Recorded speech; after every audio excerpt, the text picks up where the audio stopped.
chaleur originelle du sionisme est perdue. Et c'est dans ce vide, depuis une vingtaine d'années, que s'est installé l'américanisme. Et l'américanisme est soutenu par cette recherche des niveaux de vie, cette recherche des normes. Et donc, c'est la raison pour laquelle, aujourd'hui, on constate une telle crise en Israël. That's why...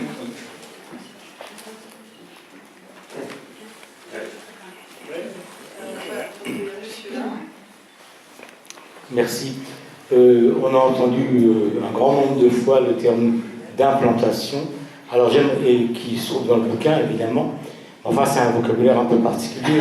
J'aimerais savoir quel est le mot hébreu qui a été traduit en français par implantation, parce que ce que vous appelez implantation, c'est en fait des colonies, de même que les territoires ne sont pas des territoires disputés, mais des territoires colonisés.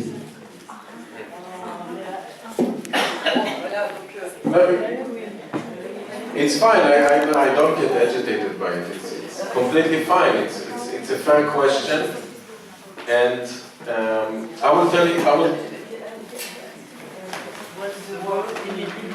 התנחלויות.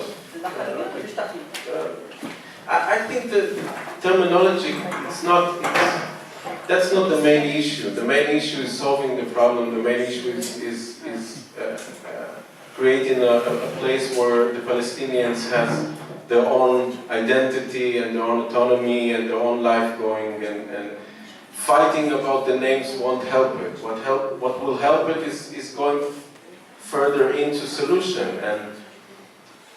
And I will say something about the solution, because everybody wants the solution. So let's give them the solution. I will give you now the solution. That's it.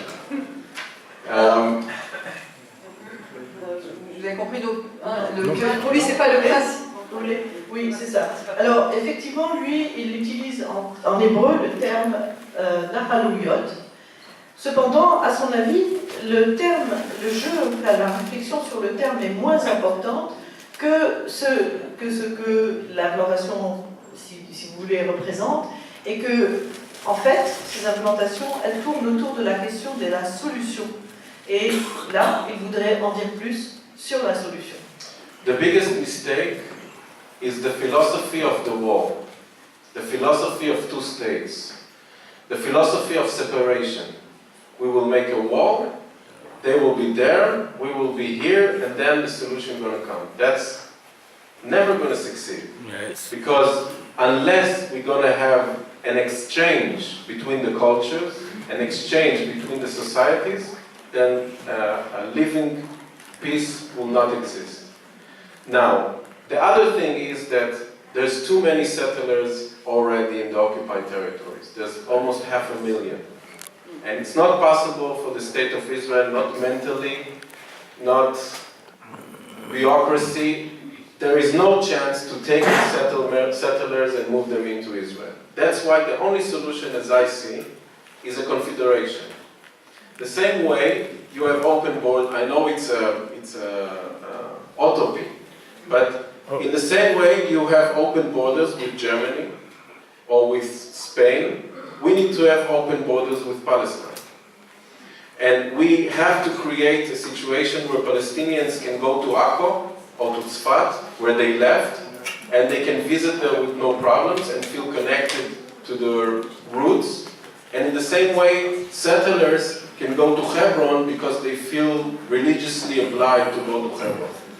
Now, the only way we can create a place of open borders is, one option is World War.